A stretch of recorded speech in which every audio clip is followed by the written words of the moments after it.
අන්න අරේ එනවා. මචං අර ඉන්නවා මාස ගානක් ටෝක් කරන්න කෑල්ල හරිද? අර ඊට එහා පැත්තේ ඉන්න කෙල්ලෙක් ඔන්න ඕකේ ඉන්න තමයි මාස ගානක් මට ඕකේ ටෝක් වුනේ නැත්තේ. ඔබ කොහොමද දන්නේ?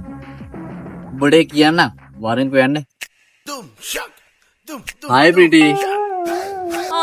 අද මොකද? sorry දෙන්නට ඩිස්ටර්බ් කරා නම්. එදා හේතුව තමයි පියා 1000ක් නැද්ද කියලා බලන්න ආවේ. අයියෝ අපි ගාව කොහෙන්ද බං සල්ලි? අපිට ඩඩාගේ සල්ලි වලින් ක්ලාස් යන්න. ඕ sorry විස්. මෙන්න මේ සල්ලි අරන් ගිහිල්ලා මෙයා කැමතිම චොකලට් එක අර දම් පාට ලස්සන ඩේරි මිල්ක් එක එන්න එකක්. මට බෑ කාටවත් කඩේ යන්න. චුට්ටකින්.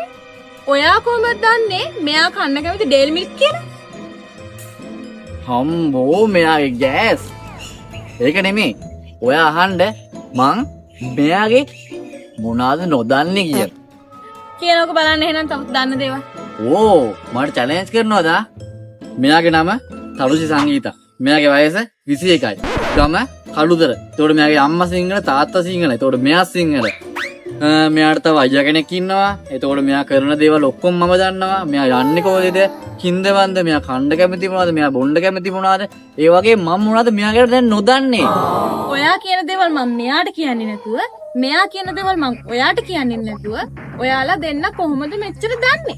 තේරෙන්නේ නැහැ නේද? ඉතින් ඔයාලට කිසිම දෙයක් මේ වීඩියෝ එක බලන ඔයාලට තේරුන්නේ නැහැ නේද? මම මෙයාකට මෙච්චර දන්නේ කොහොමද කියලා. ඒකට තමයි chat box ශ්‍රී ලංකා කියන app එක තියෙන්නේ. මගේ account එකට ගිහලා උඩ link කරලා ඇති. ඒකෙන් ගියාට පස්සේ ඔයාලට app එක download කරගන්න පුළුවන්. මේකත් WhatsApp වගේම app එකක් තමයි. ඔයාලට පුළුවන් contact එක නැති ඕන කෙනෙක්ව හඳුනගෙන එයත් එක්ක ඕන තරම් message කරන්න. ඒක එල්ලෙද්ද කොල්ලෙද්ද කියලා අදාළ නැහැ. ඕන කෙනෙක් එක්ක ඕන විදිහකට message කරන්න පුළුවන්.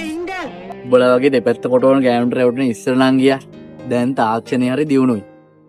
හැමනියන් කාලෙටම වතුර නෑ නේද සීදේවි? දෙන්න තියෙන නේද මුන්ට? රන්දවට යන්න සැගම් පැත්තේ ටැක්ටරේ ඉඳාගෙන මං ගාව වම් පැත්තේ. අම්බැටි කොල්ලෝගේ වල් පැත්තේ හැබ්බ මට දාන්න බැල්ම දිරවන්න නැතේ.